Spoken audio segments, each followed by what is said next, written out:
Shalom bien-aimé. Donc, je voulais vous raconter un rêve. J'ai fait un rêve.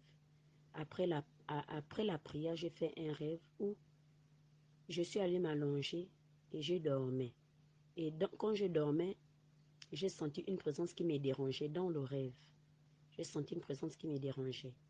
Et c'est comme ça que je suis allée appeler ma bailleresse. Quand je suis allée appeler ma bailleresse, elle est venue me trouver et on a commencé à prier. Quand on priait tout d'un coup, elle a senti quelque chose. Et c'est comme ça qu'elle est sortie, comme si on dirait qu'elle avait vu quelque chose et qu'elle avait peur. Elle ne voulait pas me dire. C'est moi qui l'ai maintenant suivie en lui demandant, mais qu'est-ce que tu as vu? Dis-moi si tu as vu quelque chose. Si tu as vu quelqu'un, dis-moi.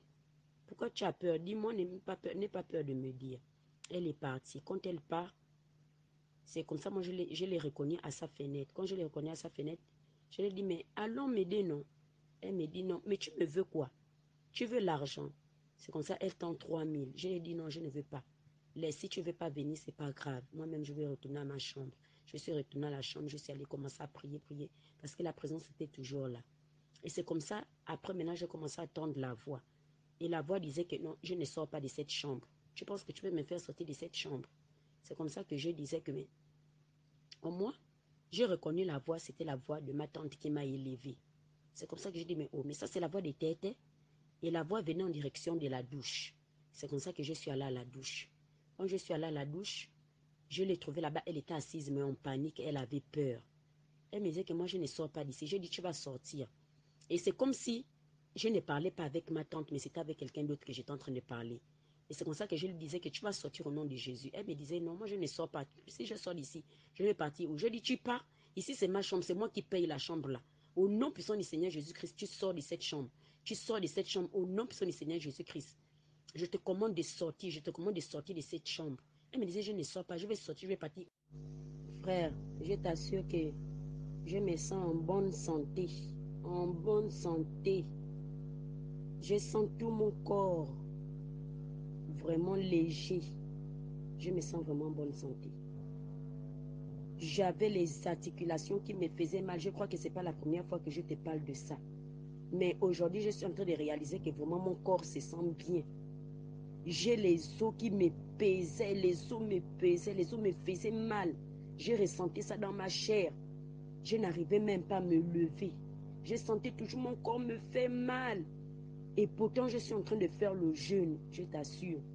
Mais la manière que je ressens mon corps léger là, je ressens mon corps léger, je ne ressens pas les douleurs, je ne ressens pas les douleurs au corps. Mes articulations sont... Non, les douleurs articulaires que j'avais, tout ça là, ça a disparu complètement. Ça a disparu complètement. Vraiment, je réalise vraiment que le Seigneur est merveilleux, qu'il est présent, il est vraiment là. Ça, c'est vraiment la main de Dieu. Ça, c'est la main du Seigneur Jésus. Il n'y a personne d'autre qui peut faire ça. Opération sans imposition des mains. Vraiment, j'ai béni le nom du Seigneur. Vraiment, merci Seigneur Jésus. Amen. Voilà, tu vois la sanctification que tu avais faite. Elle était fausse. Elle était fausse. C'est une sanctification qui était faite des mains d'homme. Pourtant que normalement, la sanctification se fait selon l'Esprit de Dieu. Tu as vu, non? Parce que toi-même, tu t'es dit que, bizarrement, tu te trouvais encore avec les mains sur la tête. Donc, ça dit que rien n'était quitté. Tes esprits, tous les esprits, tout comportement que tu as eu, tout ça, les esprits étaient encore là. Les esprits étaient encore là. Tu vois un peu. Les esprits étaient encore là. Mon Dieu merci aujourd'hui qui t'a appelé dans son sein afin qu'il puisse te nettoyer. C'est déjà une bonne chose. Tu comprends un peu? C'est déjà une bonne chose. Donc, courage à toi. Si déjà dans le rêve on te parle, ce sont les prières qu'on fait là. On délie tout lien démoniaque, allez, on détruit tout lien démoniaque. C'est déjà une bonne chose. Que Dieu te bénisse, ma soeur. Shalom bien-aimé. Donc, je voulais vous raconter un rêve. J'ai fait un rêve. Après la prière, j'ai fait un rêve où je suis allée m'allonger et je dormais. Et quand je dormais, j'ai senti une présence qui me dérangeait dans le rêve. J'ai senti une présence qui me dérangeait. Et c'est comme ça que je suis allée appeler ma bailleresse. Quand je suis allée appeler ma bailleresse, elle est venue me trouver et on a commencé à prier. Quand on priait tout d'un coup, elle a senti quelque chose. Et c'est comme ça qu'elle est sortie, comme si on dirait qu'elle avait vu quelque chose et qu'elle avait peur. Elle ne voulait pas me dire. C'est moi qui l'ai maintenant suivie en lui demandant, mais qu'est-ce que tu as vu? Dis-moi si tu as vu quelque chose. Si tu as vu quelqu'un, dis-moi. Pourquoi tu as peur? Dis-moi, n'aie pas peur de me dire. Elle est partie. Quand elle part, c'est comme ça, moi je l'ai reconnue à sa fenêtre. Quand je l'ai reconnue à sa fenêtre, je lui ai dit, mais allons m'aider, non? Elle me dit, non, mais tu me veux quoi? Tu veux l'argent? C'est comme ça, elle tend 3000. Je lui ai dit, non, je ne veux pas. Si tu ne veux pas venir, ce n'est pas grave. Moi-même, je vais retourner à ma chambre. Je suis retournée à la chambre, je suis allée commencer à prier, parce que la présence était toujours là. Et c'est comme ça, après, maintenant, j'ai commencé à entendre la voix. Et la voix disait que non, je ne sors pas de cette chambre. Tu penses que tu peux me faire sortir de cette chambre? C'est comme ça que je disais que, mais, au moins, j'ai reconnu la voix, c'était la voix de ma tante qui m'a élevée. C'est comme ça que j'ai dit, mais oh, mais ça c'est la voix des têtes. Et la voix venait en direction de la douche. C'est comme ça que je suis allée à la douche. Quand je suis allée à la douche, je l'ai trouvée là-bas, elle était assise, mais en panique, elle avait peur. Elle me disait que moi, je ne sors pas d'ici. Je dis, tu vas sortir. Et c'est comme si je ne parlais pas avec ma tante, mais c'était avec quelqu'un d'autre que j'étais en train de parler. Et c'est comme ça que je lui disais que tu vas sortir au nom de Jésus. Elle me disait, non, moi je ne sors pas. Si je sors d'ici, je vais partir où? Je dis, tu pars. Ici, c'est ma chambre. C'est moi qui paye la chambre là. Au nom puissant du Seigneur Jésus-Christ, tu sors de cette chambre. Tu sors de cette chambre au nom puissant du Seigneur Jésus-Christ. Je te commande de sortir. Je te commande de sortir de cette chambre. Elle me disait, je ne sors pas. Je vais sortir, je vais partir. Donc, c'est comme ça que j'étais en train de dire que tu vas sortir de cette chambre. Tu vas sortir de cette chambre. Au nom puissant du Seigneur Jésus-Christ, je te commande de sortir de cette chambre. Elle me disait, moi, je ne sors pas, je ne sors pas. J'ai dit, tu sors. Tu sors au nom puissant du Seigneur Jésus-Christ de Nazareth. Tu sors au nom puissant du Seigneur Jésus-Christ de Nazareth. Car cette chambre ne t'appartient pas. Cette chambre appartient au Seigneur Jésus-Christ de Nazareth. Cette chambre ne t'appartient pas. Et c'est moi qui paye cette chambre. Donc, je te commande de sortir. Elle me disait, je ne sors pas. Et quand je parlais, c'est comme si ce n'était pas ma tante que je parlais, mais je parlais avec quelqu'un d'autre. J'étais en train de parler avec quelqu'un d'autre. Donc, je lui ai demandé de sortir. Tu sors. Et c'est comme ça que non, que je me suis réveillée maintenant. Alors, la seule chose pour être protégé par le Seigneur, c'est de rester dans le jeûne. Le jeûne.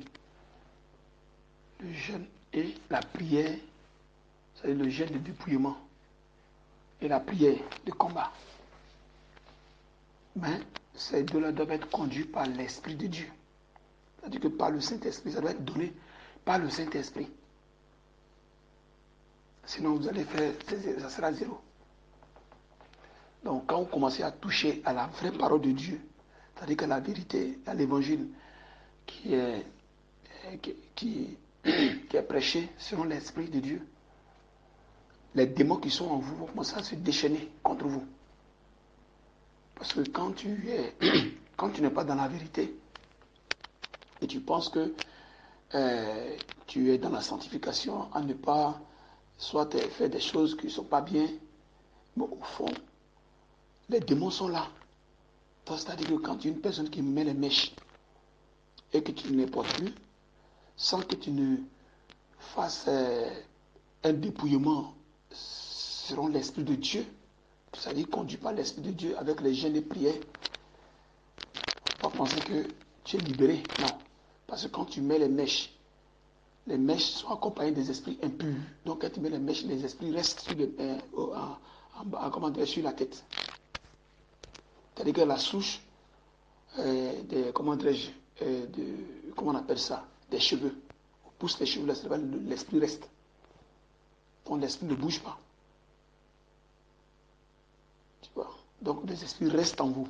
Même si vous dites que vous ne portez plus le pantalon, ne faites plus ça. Et ce n'est pas conduit par la circoncision selon l'esprit.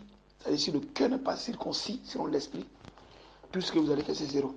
Vous serez toujours là devant le Seigneur comme une personne impure. Parce qu'il voit en vous que, comment dirais-je, les péchés que vous avez faits, les démons sont là. Parce que quand vous posez un acte, c'est lié à des démons. C'est-à-dire les actes négatifs sont liés à des démons.